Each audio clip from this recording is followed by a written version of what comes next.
రాష్ట్రంలో చలి తీవ్రత రోజురోజుకు పెరుగుతోంది. ఈ ఏడాది శీతాకాలం ప్రారంభంలోనే ఉష్ణోగ్రతలు గణనీయంగా తగ్గిపోయాయి. చలికి ప్రజలు గజగజ వణికిపోతున్నారు. రాష్ట్ర వ్యాప్తంగా కనిష్ట ఉష్ణోగ్రతలు సాధారణ సగటు కంటే 3 నుంచి 5 డిగ్రీలు తక్కువగా నమోదవుతున్నాయి. ఉత్తర ఈశాన్య దిశల నుంచి వీస్తున్న పొడి చల్లటి గాలులతో ఉష్ణోగ్రతలు వేగంగా పడిపోతున్నాయి. ఇప్పటికే సంగారెడ్డి జిల్లాలోని కోహీర్లో రాష్ట్రంలోని అత్యల్పంగా 7.8 డిగ్రీల సెల్సియస్ కనిష్ట ఉష్ణోగ్రత నమోదైంది. ఇక ఉత్తర తెలంగాణ జిల్లాలో టెంపరేచర్లు సింగిల్ డిజిట్ కు పడిపోతున్నాయి. ఉమ్మడి ఆదిలాబాద్ జిల్లా ఏజెన్సీలో గ్రామీణ ప్రాంతాల్లో ఉష్ణోగ్రతలు భారీగా పడిపోయాయి. సంగారెడ్డి జిల్లా కుమురంభీం ఆసిఫాబాద్ జిల్లాలోనూ అనూహ్యంగా ఉష్ణోగ్రతలు పడిపోయాయి. ఉదయం వేళల్లో దట్టమైన పొగమంచు అలుముకోవడంతో రహదారులపై ప్రయాణించే వాహనదారులు తీవ్ర ఇబ్బందులు పడుతున్నారు. చలి తీవ్రత పెరగడంతో చిన్నారులు వృద్ధులు అప్రమత్తంగా ఉండాలని వైద్యారోగ్య శాఖ సూచించింది. శ్వాసకోశ ఇన్ఫెక్షన్స్, సీజనల్ ఫ్లూ పెరిగే అవకాశం ఉండడంతో తగు జాగ్రత్తలు తీసుకోవాలని హెచ్చరించారు. రైట్, ఇక రాష్ట్రంలోని చలి తీవ్రతపై మరిన్ని డీటెయిల్స్ కల్పన అందిస్తారు. కల్పన, అప్డేట్స్ ఏంటి? జ్యోతి, ప్రస్తుతం చూసుకున్నట్టయితే మనకు ఉత్తర ఈశాన్య దిశ నుంచి గాలులు వీస్తున్నాయి. ఈ గాలులు దాంతోపాటు ఈశాన్య ఋతుపవనాలు తెలంగాణ రాష్ట్ర వ్యాప్తంగా కూడా వ్యాపిస్తూ ఉండడంతో కూడా మనకు రాష్ట్రంలో చలి తీవ్రత రోజు రోజుకి పెరుగుతూ వస్తుందనే చెప్పుకోవచ్చు. దాదాపు మనకు నార్మల్గా చూసుకున్నట్టయితే అక్టోబర్ వచ్చిందంటే చాలు మనకు చలికాలం మొదలైనట్టుగా చెప్తూ ఉంటారు. అదేవిధంగా చలి తీవ్రత కూడా కనిపిస్తూ ఉంటుంది.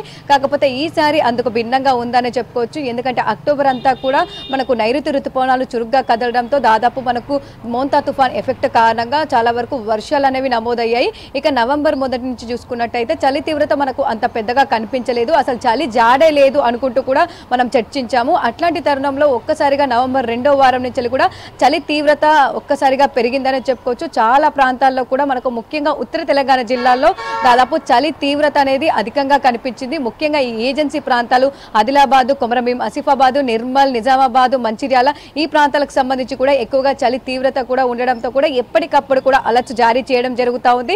అదేవిధంగా ప్రస్తుతం చూసుకున్నట్టయితే ఇటు ఆదిలాబాద్ దాంతోపాటు మెదక్ జిల్లాలో మాత్రం మనకు 10 డిగ్రీల ఉష్ణోగ్రతలు కూడా కనిష్ట ఉష్ణోగ్రతలు నమోదవుతా ఉన్నాయి. ముఖ్యంగా చూసుకున్నట్టయితే పొగమంచు కూడా దట్టంగా కమ్ముకుండడంతో ఇప్పటికే హెచ్చరికలు కూడా జారీ చేయడం జరుగుతూ ఉంది.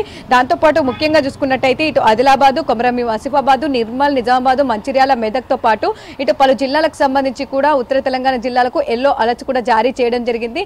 ఎందుకంటే రాబోయే 2-3 రోజుల పాటు కూడా కనిష్ట ఉష్ణోగ్రతలు మరింతగా తగ్గే అవకాశం ఉండడంతో ఎప్పటికప్పుడు కూడా వాతావరణ శాఖ అధికారులు హెచ్చరికలు కూడా జారీ చేయడం జరుగుతూ ఉంది. ముఖ్యంగా చూసుకున్నట్టయితే ఇటు చలి తీవ్రతతో పాటు దాదాపు పొగమంచు కూడా మనకు దట్టంగా కమ్ముకుంటుందని చెప్పుకోవచ్చు. దాదాపు ఉదయం 4:30 నుంచి 6:30 గంటల్లో దాదాపు మనకు హైవేల దగ్గర కావచ్చు, దాదాపు ఎక్కడైతే చెట్లు ఎక్కువగా ఉంటాయో ఆ పరిసర ప్రాంతాల్లో దాదాపు మనకు సీనరీ విజిబిలిటీ అనేది కూడా తగ్గుతూ వస్తుంది. దాదాపు మనకు 100 మీటర్స్ దూరంలో ఉన్న వెహికల్ కి సంబంధించి కూడా కనిపించని పరిస్థితులు కూడా నెలకొంటూ ఉన్నాయని చెప్పుకోవచ్చు.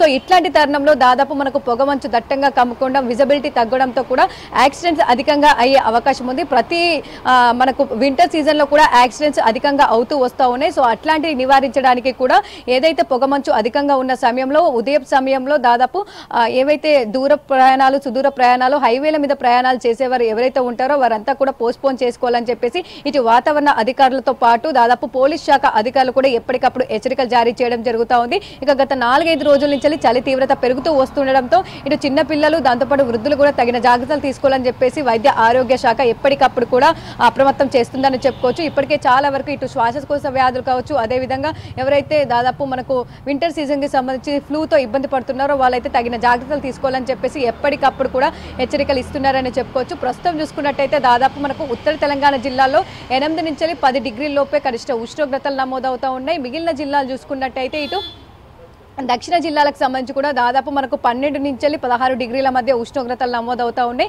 ఇక హైదరాబాద్ లో ముఖ్యంగా చూసుకున్నట్టయితే దాదాపు ఇటు పటేన్ చెరువు కావచ్చు, దాంతోపాటు రాజేంద్ర నగర్ కావచ్చు, ఈ ప్రాంతాల్లోనైతే మనకు దాదాపు 10 డిగ్రీల వరకు కూడా కనిష్ట ఉష్ణోగ్రతలు నమోదవుతూ ఉన్నాయి. మిగిలిన ఓవరాల్ గా చూసుకున్నట్టయితే దాదాపు 14 డిగ్రీల కనిష్ట ఉష్ణోగ్రతలు హైదరాబాద్ వ్యాప్తంగా నమోదవుతున్న పరిస్థితులు కూడా నెలకొన్నాయి. ఇక రాబోయే 2-3 రోజుల పాటు కూడా మరింతగా చలి పెరిగే అవకాశం ఉంది. కనిష్ట ఉష్ణోగ్రతలు కూడా పడిపోయే అవకాశం ఉండడంతో తగిన జాగ్రత్తలు తీసుకోవాలని సూచిస్తూ ఉన్నారు. ముఖ్యంగా ఇటు గరిష్ట ఉష్ణోగ్రతలు కూడా మనం చూసుకోవచ్చు. దాదాపు గత 2-3 రోజుల నుంచి ఈ గరిష్ట ఉష్ణోగ్రతలు కూడా తగ్గుముఖం పడుతూ ఉన్నాయి. ముఖ్యంగా చూసుకున్నట్టయితే రాష్ట్ర వ్యాప్తంగా మనకు 28 నుంచి 31 డిగ్రీల మధ్యనే ఇటు గరిష్ట ఉష్ణోగ్రతలు నమోదవుతా ఉన్నాయి. ఇక రాత్రిపూట కూడా మనం చూసుకోవచ్చు చాలా వరకు చలి కూడా ఎక్కువగా కనిపిస్తూ ఉంది. ఇక చలి తీవ్రత పెరగడంతో కూడా దాదాపు ప్రజలు ఇటు రాత్రి సమయంలో కావచ్చు, అదేవిధంగా ఉదయం సమయంలో కావచ్చు, బయటికి రావాలంటేనే 1-2 సార్లు కూడా ఆలోచించాల్సిన పరిస్థితులు నెలకొన్నాయని చెప్పుకోవచ్చు. కాకపోతే ప్రస్తుతం మనకు చలి తీవ్రత ఉన్నప్పటికీ కూడా ఒక 4-5 రోజులు చలి మరింతగా కనిపించినప్పటికీ మళ్ళీ కూడా మనకు తిరిగి టెంపరేచర్స్ రైజ్ అయ్యే అవకాశం ఉందని చెప్పేసి ఇటు వాతావరణ శాఖ అధికారులు కూడా చెప్తున్న పరిస్థితులు ఉన్నాయి. ఎందుకంటే దాదాపు మనకు నైరుతి ఋతుపవనాలు ఏవైతే జూన్, జూలై, ఆగస్ట్, సెప్టెంబర్లో మనకు వర్షాలు కురుస్తూ ఉంటాయో అదే విధంగా మనకు తమిళనాడుకి సంబంధించి కూడా ఈశాన్య ఋతుపవనాల కారణంగా కూడా మనకు ముఖ్యంగా చూసుకున్నట్టయితే ఈ అక్టోబర్, నవంబర్, డిసెంబర్లో ఎక్కువగా వర్షాలు కూడా కురుస్తూ ఉంటాయి. సో దాదాపు తమిళనాడు పరిసర ప్రాంతాల్లో ఒక అల్పపీడన ప్రాంతం ఏర్పడింది. ఈ అల్పపీడనం కారణంగా కూడా కాస్త మనకు మేఘాలు అనేవి కూడా ఇటు సైడ్ కూడా వ్యాపించి ఉండడం వల్ల మనకు పొడిబారిన వాతావరణం, అంటే వర్షాలు లేనప్పటికీ కూడా కాస్త చలి అయితే తగ్గే అవకాశం ఉంది. ముఖ్యంగా ఏపీకి సంబంధించి కూడా వర్షాలు కురిసే అవకాశం ఉండడంతో అలర్ట్ జారీ చేయడం జరిగింది. తెలంగాణకు సంబంధించి అయితే వర్షాలు అయితే ఏమీ ఉండబోవు, పొడి వాతావరణం ఉంటుంది. అదేవిధంగా చలి తీవ్రత అయితే కాస్త మనకు 3వ వారంలో తగ్గే అవకాశం ఉంది. మళ్ళీ నవంబర్ చివరి, డిసెంబర్ మొదటి వారం నుంచి కూడా పెద్ద ఎత్తున చలి తీవ్రత కూడా కనిపించే అవకాశం ఉంది. సింగిల్ డిజిట్స్ అంటే దాదాపు -5-6 టెంపరేచర్స్ కూడా మనకు కనిష్ట ఉష్ణోగ్రతలు మరింత తగ్గే అవకాశం ఉందని చెప్పేసి ఎప్పటికప్పుడు కూడా హెచ్చరికలు జారీ చేస్తున్నారని చెప్పుకోవచ్చు. ఇక ఓవరాల్ గా చూసుకున్నట్టయితే ప్రస్తుతం అయితే చలి తీవ్రత పెరిగిందని చెప్పుకోవచ్చు. ఈగము ఎక్కువగా ఉండడంతో కూడా బయటికి రావాలంటే ప్రజలు ఆలోచిస్తూ ఉన్నారు.